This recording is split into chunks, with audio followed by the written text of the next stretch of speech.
A man sits alone at his kitchen table somewhere in Illinois.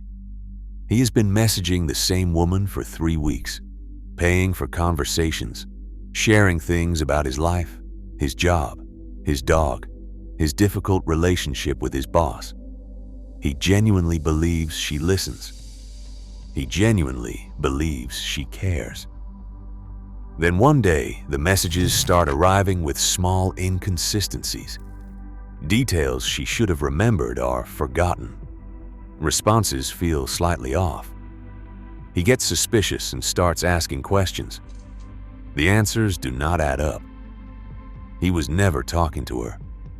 He was talking to a paid employee in the Philippines, working from a script, trained to extract his emotional vulnerabilities and convert them into payment requests.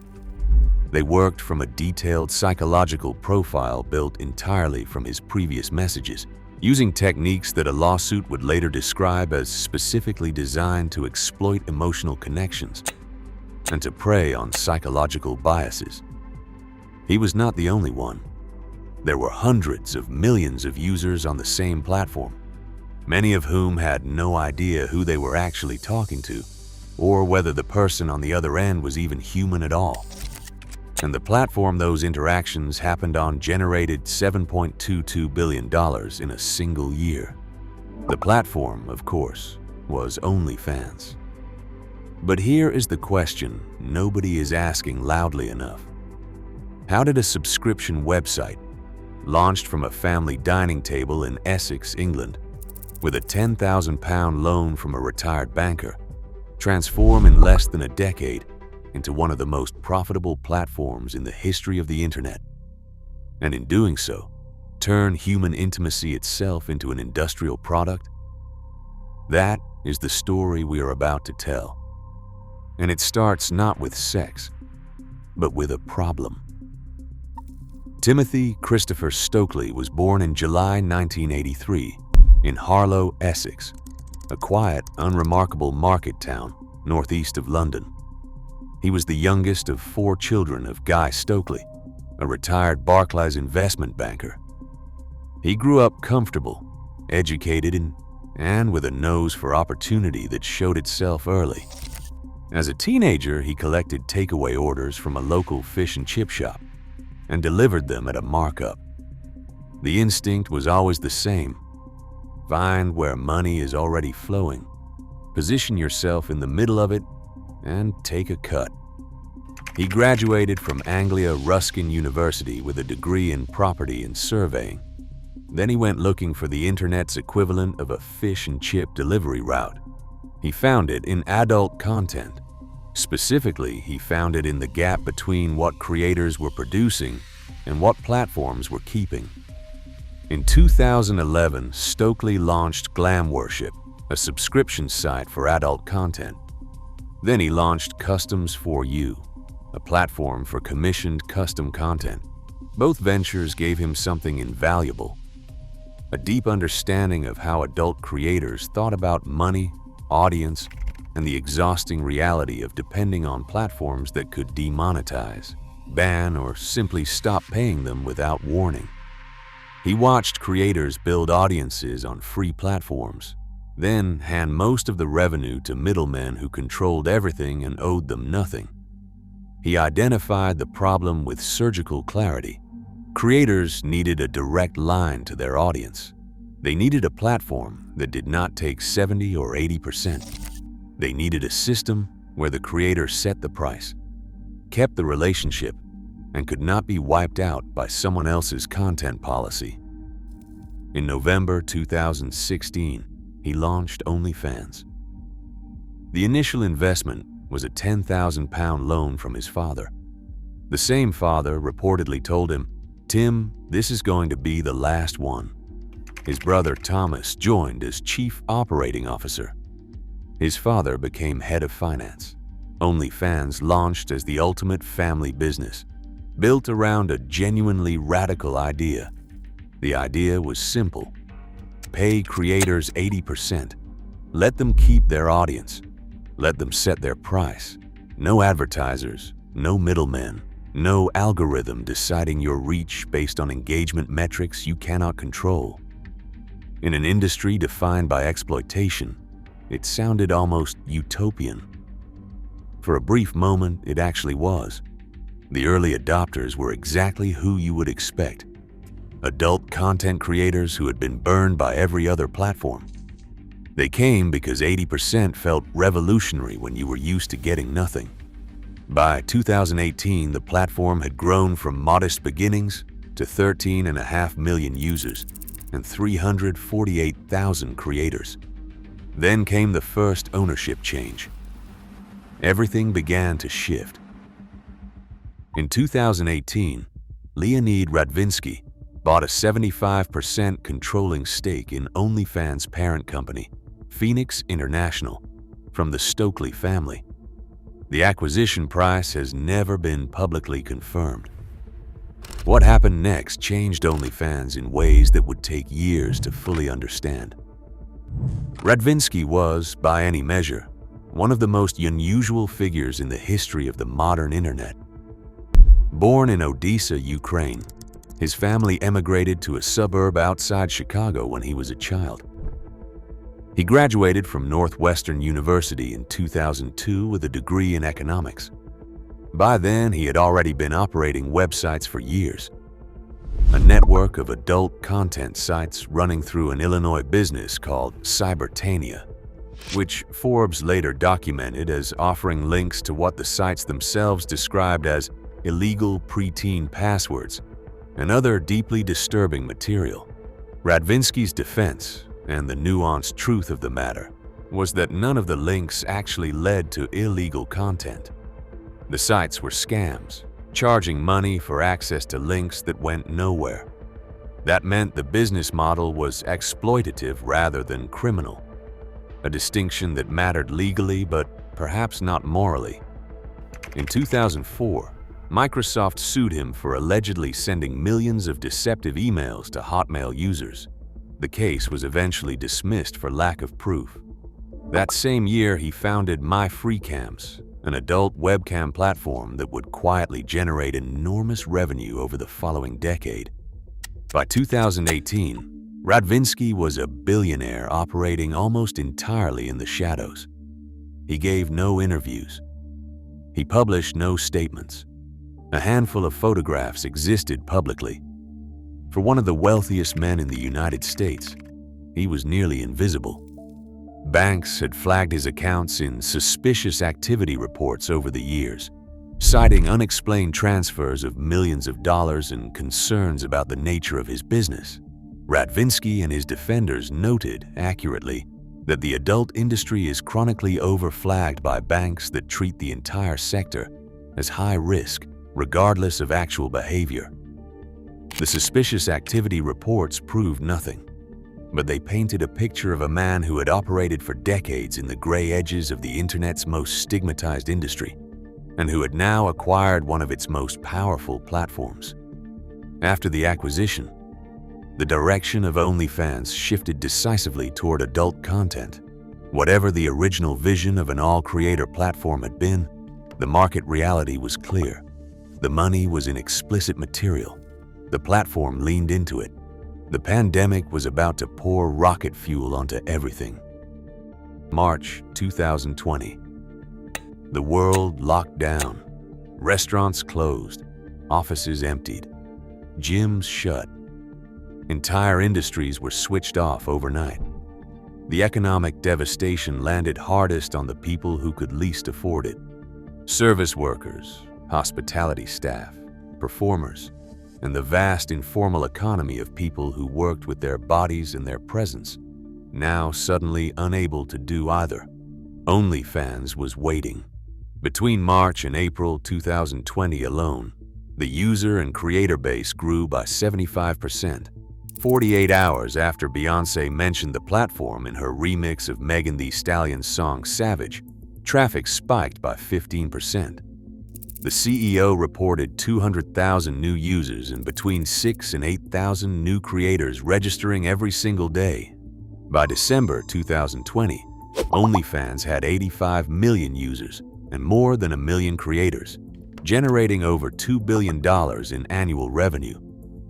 The cultural narrative that emerged was intoxicating. OnlyFans was liberation. It was the ultimate democratization of income. You did not need a studio, an agent, a label, or a boss. You needed a phone, a subscription, and the willingness to give people what they wanted. Newspapers ran pieces on teachers, nurses, and retail workers who had replaced their salaries with OnlyFans income in a matter of months. The word empowerment appeared in almost every article. Former stigma began dissolving in real time. And for some creators, the numbers were genuinely life-changing. A 23-year-old woman named Savannah opened her account in January 2020 while job searching, and by September she had earned enough to buy her first house, something she had never believed would be possible. She told Time magazine that she never ever thought she would be stable enough to buy a house in her lifetime. That story was real. That transformation was real. But it was not the average story, not even close. The mathematical reality of OnlyFans was obscured almost completely by the cultural narrative. The platform ran then and runs now on a winner-takes-all model so extreme it makes most other industries look almost egalitarian by comparison. The top 1% of creators capture 33% of all revenue. The top 10% captures 73%. The average creator in 2025 earned approximately $150 to $180 per month. Annually, that is less than $2,000. After a year of effort, content, marketing, and the psychological costs of performing intimacy for strangers, it was less than the cost of a single month's rent in most major cities. The stars who made millions were not just working hard. They were already famous, already followed, already trusted by audiences they had built over years on other platforms. OnlyFans did not create their income. It provided a payment rail for an audience that already existed. For the millions of ordinary creators who arrived during the pandemic, believing the success stories were representative, the experience was something else entirely. Intense competition, rapidly declining average earnings, and the dawning realization that they had joined a system whose economics worked brilliantly for a tiny elite and adequately for an invisible owner. In 2022 and 2023 alone, Leonid Radvinsky paid himself $810 million in dividends. In 2024, he extracted a further $701 million.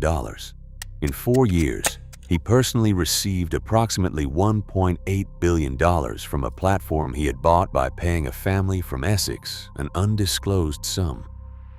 That number existed in direct relationship with every creator who opened an account believing the dream, posted their most vulnerable content, and earned $150 that month. OnlyFans sold itself on one promise above all others. The platform's language was explicit and consistent, authentic, direct relationships between creators and their fans, not performance, not content, connection. Creators were not just selling videos. They were selling access to themselves. That promise was worth every dollar of premium pricing subscribers paid. And it was the promise that began quietly unraveling in 2024. In July 2024, Reuters published an investigation that revealed what had been an open secret inside the industry's most ambitious corners. A significant portion of OnlyFans interactions were not happening between creators and subscribers at all. They were being handled by chatters, paid employees often based in the Philippines or Venezuela, hired by talent management agencies to impersonate creators in private messages. These chatters worked from detailed psychological profiles of each subscriber. They were trained specifically in techniques to exploit emotional connections and prey on psychological biases and vulnerabilities, according to lawsuits that followed. The business logic was straightforward. Top OnlyFans accounts received thousands of messages daily, a volume no single person could manage.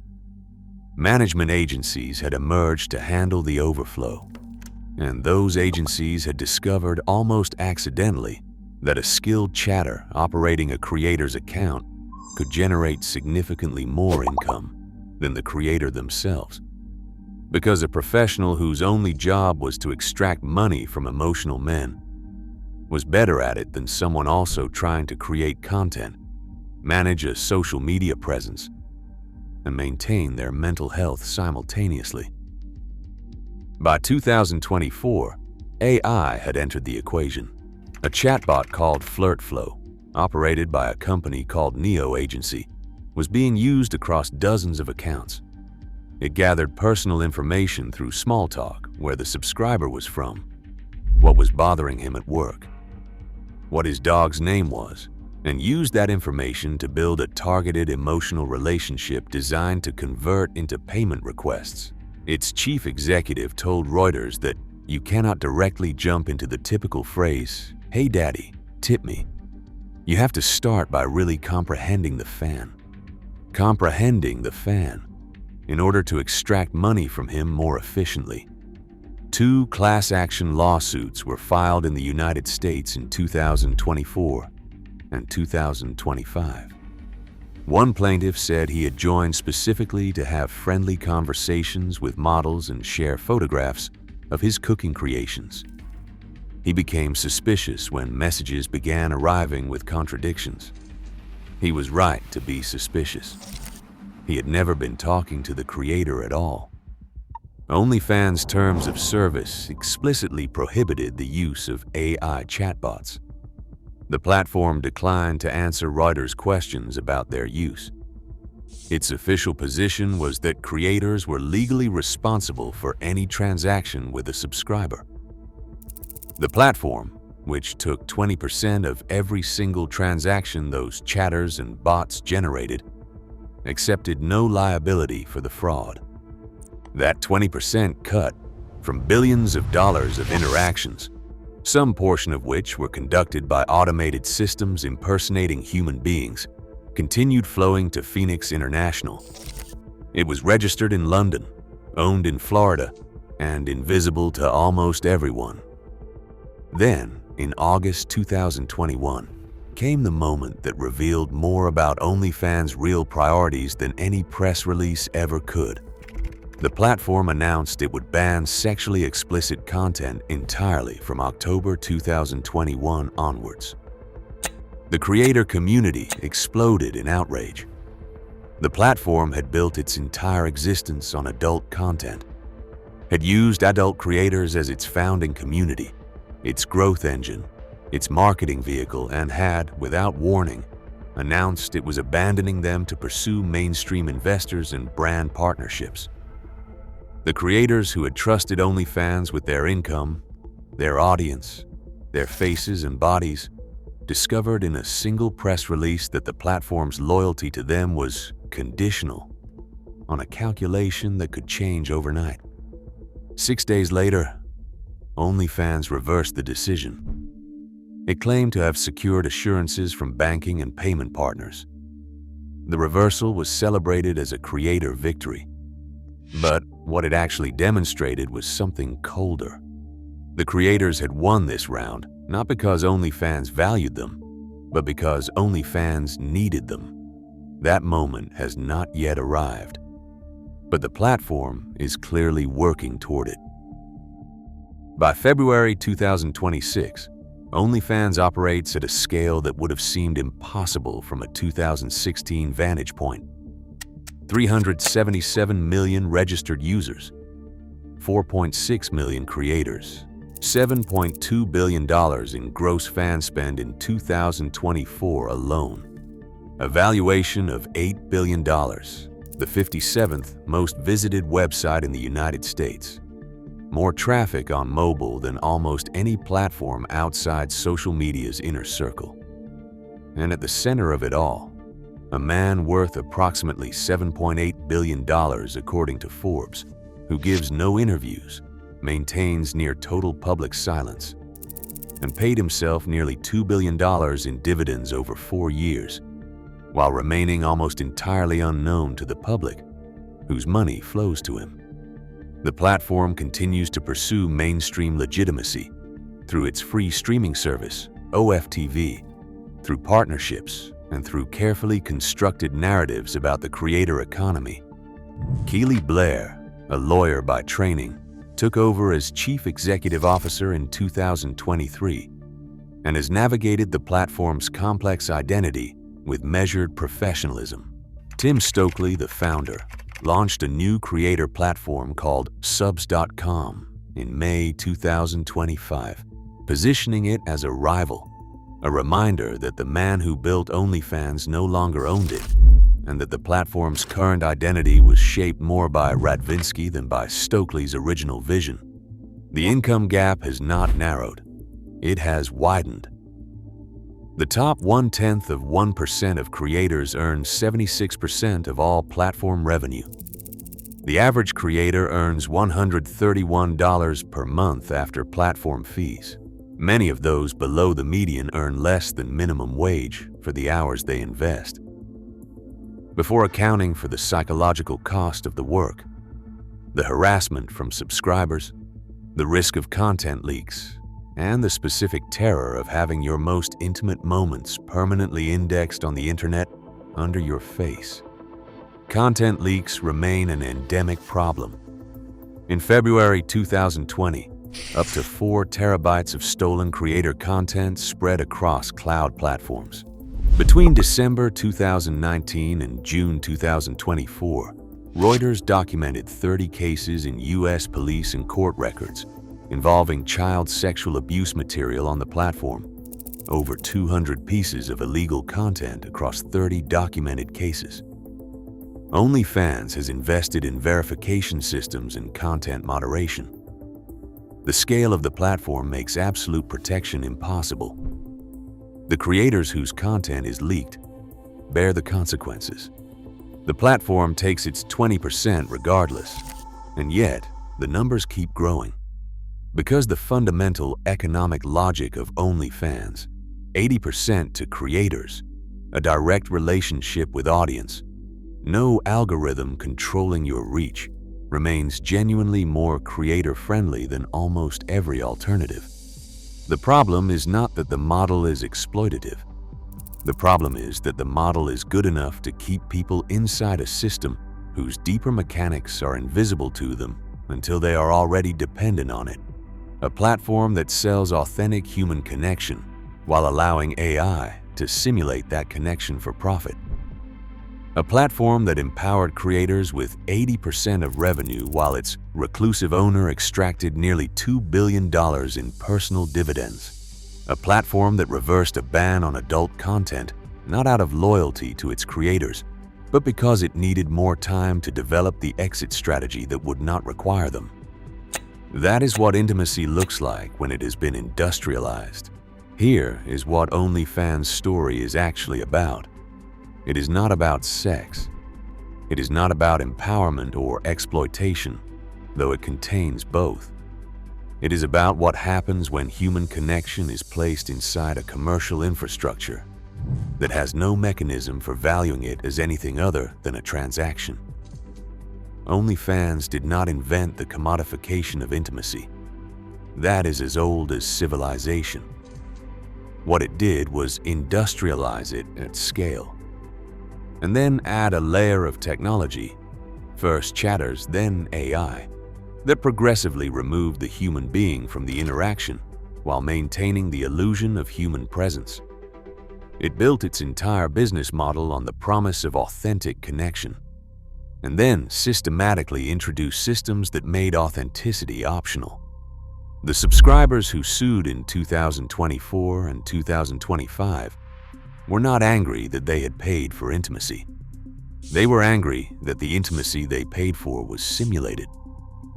The connection they thought they were buying was a product designed to resemble connection, closely enough to generate continued payment. And here is the uncomfortable extension of that thought.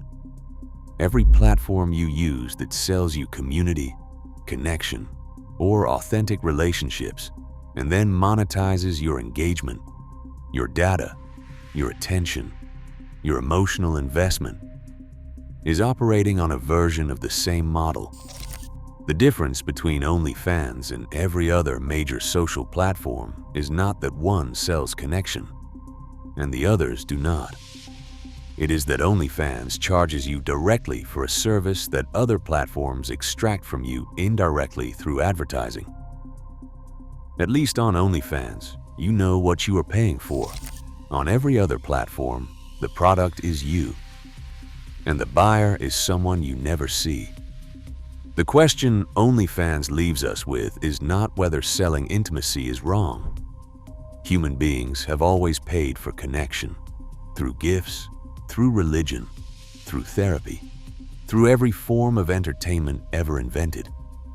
The question is, what happens to a society when the systems we build to connect us are optimized not for connection, but for the revenue that the simulation of connection generates? We may be living in the answer. If that last thought unsettled you, it should. It was not meant to be about OnlyFans. It was meant to be about all of us.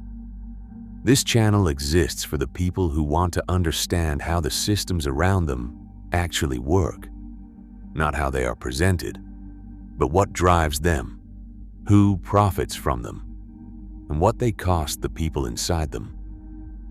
If that is the kind of thinking you want more of, subscribe. Next week, we go deep on another institution whose public image and private mechanics are separated by a distance that most people never examine.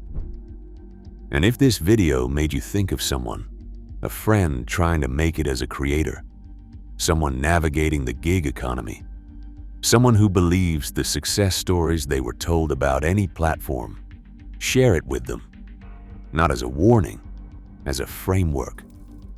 Here is the question I want you to answer in the comments below. Do you think there is a meaningful difference between a platform that sells simulated intimacy and one that sells simulated community? Or is the entire creator economy built on the same fundamental illusion? Tell me what you think, because the next script might be the answer you give.